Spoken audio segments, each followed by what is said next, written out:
Bismillahirrahmanirrahim. Assalamualaikum warahmatullahi wabarakatuh.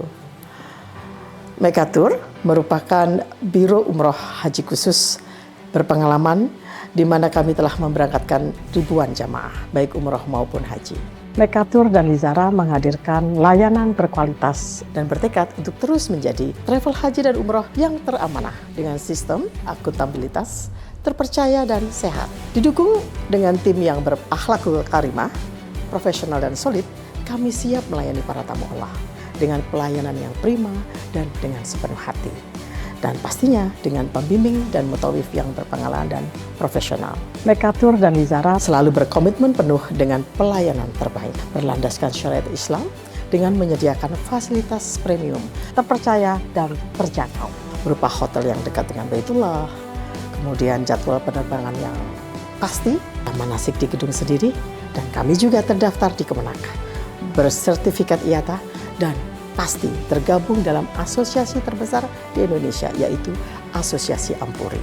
Mekatur terus berkomitmen untuk memberikan kajian edukasi serta tayangan-tayangan Islami dengan syiar dakwah kami melalui media podcast kami, dan dengan dukungan pastinya brand ambassador kami. Kami juga mengucapkan terima kasih dan apresiasi yang tinggi kepada pihak-pihak yang selalu membantu program CSR kami. Pastinya kami terus berinovasi untuk jamaah Mekatur. Untuk itu, silakan bergabung bersama kami. Mitra terpercaya Anda beribadah. Billahi taufiq wal hidayah. Wassalamualaikum warahmatullahi wabarakatuh. Bismillahirrahmanirrahim. Assalamualaikum warahmatullahi wabarakatuh.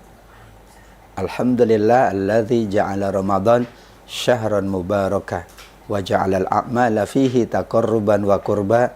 Asyhadu an la ilaha illallah faliqul habbi wan nawa wa asyhadu anna Muhammadan abduhu wa rasuluh sahibul wa'di wal wafa.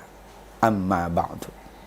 Sahabat Mekatur, shaimin dan shaimat, jamaah Mekatur yang dimuliakan oleh Allah, kita layak terus-menerus mengagungkan rasa syukur kita kehadirat Allah, mengagungkan salawat dan salam kita atas baginda Rasulullah Muhammad sallallahu alaihi wasallam. Dengan tuntunan Allah, tuntunan Nabi, kehidupan dunia kita semakin baik, semakin barakah. Kehidupan akhirat kita nanti semakin mulia, semakin tinggi, semakin nikmat di sisi Allah. Amin ya rabbal alamin. Kita akan membahas pada program Journey Ramadan by Mekatur ini tentang filantropi Islam, yaitu bagaimana memberdayakan umat melalui zakat dan wakaf. Filantropi adalah merupakan mekanisme sistem yang dibangun oleh Islam dalam rangka pemberdayaan umat dan masyarakat. Karena manusia terdiri dari dua keadaan, yang berharta dan yang tidak berharta. Yang berharta sangat dianjurkan untuk mengalokasikan hartanya kepada mereka yang tidak berharta, yang membutuhkan. Dan tujuan dari pemberdayaan ini tidak hanya dalam rangka memenuhi kebutuhan pangan, kebutuhan sandang, tapi lebih dari itu adalah pemberdayaan. Karena sejarah zakat dan wakaf adalah sejarah pemberdayaan. Bagaimana tadinya mustahik, penerima manfaat, penerima zakat, mauquf alaihi, penerima wakaf, ketika diberdayakan, dia meningkat secara ekonominya. Ketika diberdayakan, ia semakin mampu dan mandiri. Setelahnya, merekalah yang juga memberdayakan sekelilingnya. Jadilah disebut dengan zakat pemberdayaan umat, wakaf pemberdayaan masyarakat. Dalam sejarah zakat dan wakaf yang kita kenal dalam bentuk baitul mal dahulu, semua kebutuhan masyarakat dipenuhi. Kebutuhan lembaga pendidikan, lembaga ekonomi, lembaga sosial, sarana-sarana ibadah, beasiswa untuk pendidikan, demikian juga mereka yang memang layak kita angkat derajatnya menjadi para ilmuwan, menjadi para ulama, menjadi para pedagang, pebisnis handal, menjadi orang yang memang membidangi berbagai bidang. Mereka dipenuhi kebutuhannya melalui zakat dan wakaf. Demikian juga Rasulullah SAW yang mengawali zakat dan wakaf ini.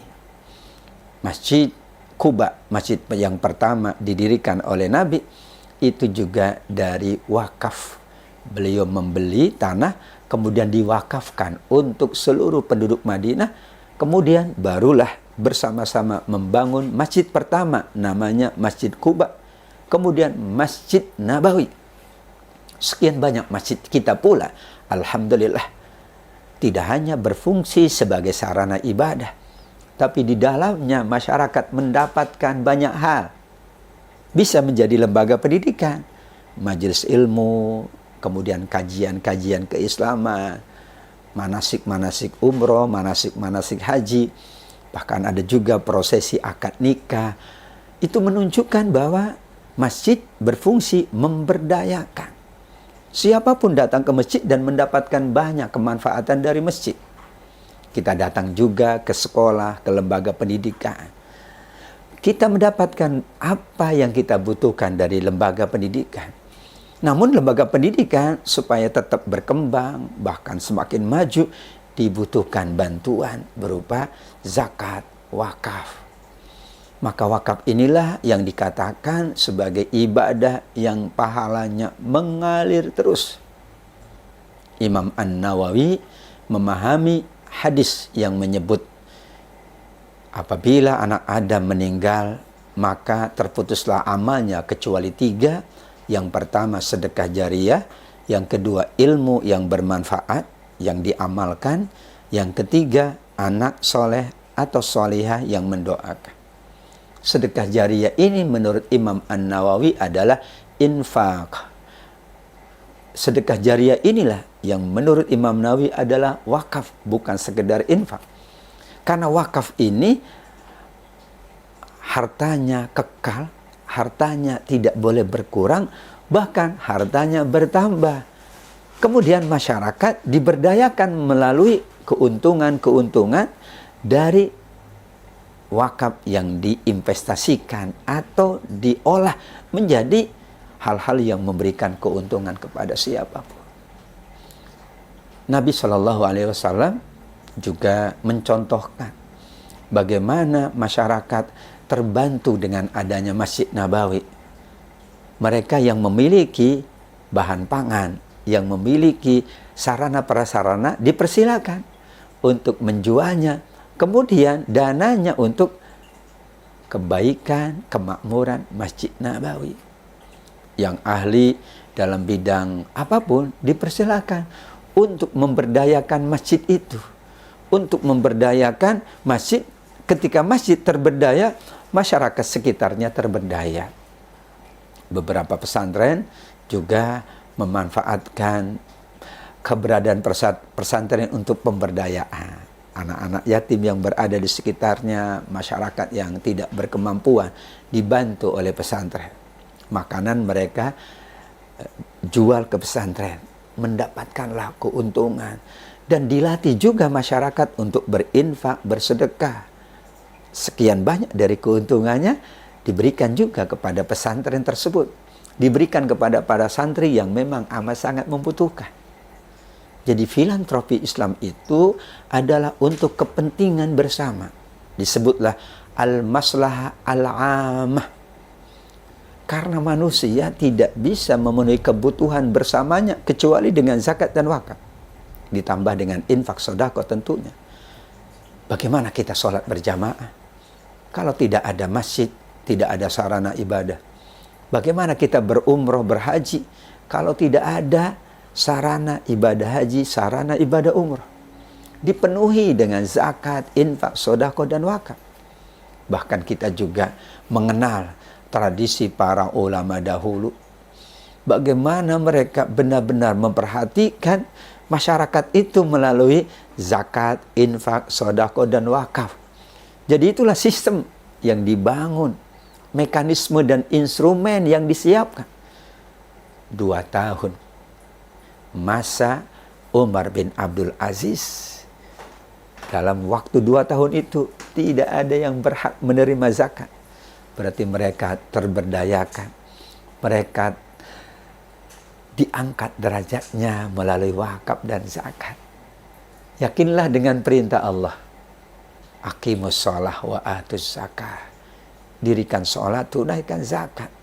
Bukan semata-mata untuk diri kita, tapi untuk seluruh lapisan masyarakat. Keluarga kita terbantu dengan zakat dan wakaf. Saudara-saudara kita terbantu, kerabat kita, anak-anak yatim, fakir miskin, siapapun terbantu. Tanpa zakat dan wakaf, banyak hal yang tidak dapat kita jalankan dari ibadah kita di sisi Allah. Maka adanya zakat, adanya wakaf itu sangat membantu kita beribadah, beramal soleh. Saat kita akan menunaikan berbagai jenis ibadah, dibutuhkan dana. Dan dana itu kalau kepemilikan pribadi, sulit untuk kita jalankan atau berdayakan. Tapi zakat dan wakaf itu, dana tersebut milik semuanya. Sehingga diberdayakan untuk semuanya. Bahkan siapapun yang telah berinfak, berzakat, berwakaf, tidak boleh mengambil lagi harta tersebut. Karena ia sudah memindahkan dari kepemilikan sendiri menjadi kepemilikan seluruh muslimin dan muslimah. Di bulan Ramadan ini tentu kita sangat mengenal hadis Nabi.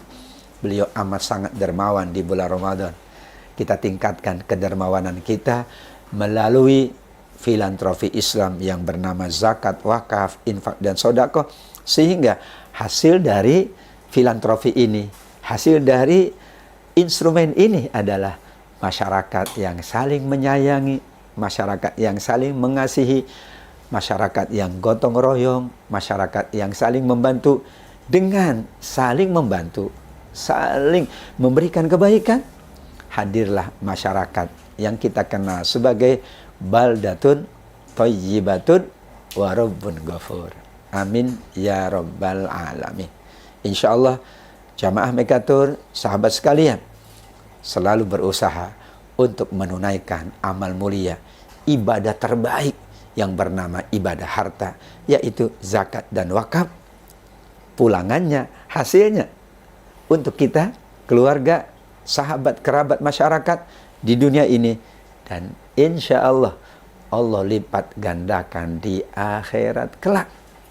Yang tidak berzakat, tidak berinfak, tidak bersedekah, tidak berwakaf, diancam oleh Nabi bahwa harta itu akan menjadi ular-ular yang sangat besar. Ular-ular itu memangsa pemiliknya.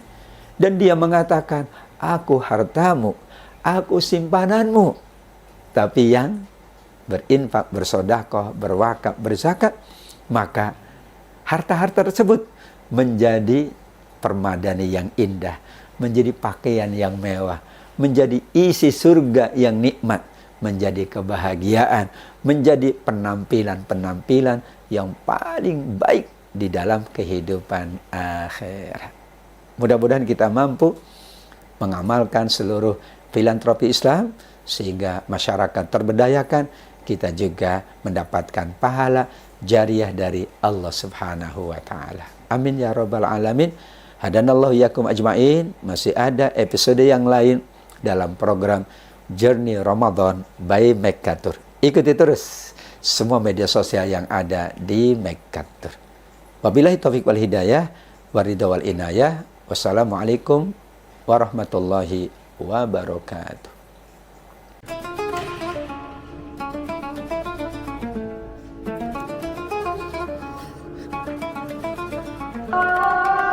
Alhamdulillah kita sekarang berada di dalam Masjid Hagia Sophia. Ya, ini dulu ketika dibangun ini sebagai tempat ibadah orang-orang Nasrani, artinya gereja. Ya, ketika Konstantinopel ini diambil ya Ali atau diambil oleh Sultan Al-Fatih pada tahun 1453, hari Senin, hari Jumatnya ini sudah disulap menjadi masjid.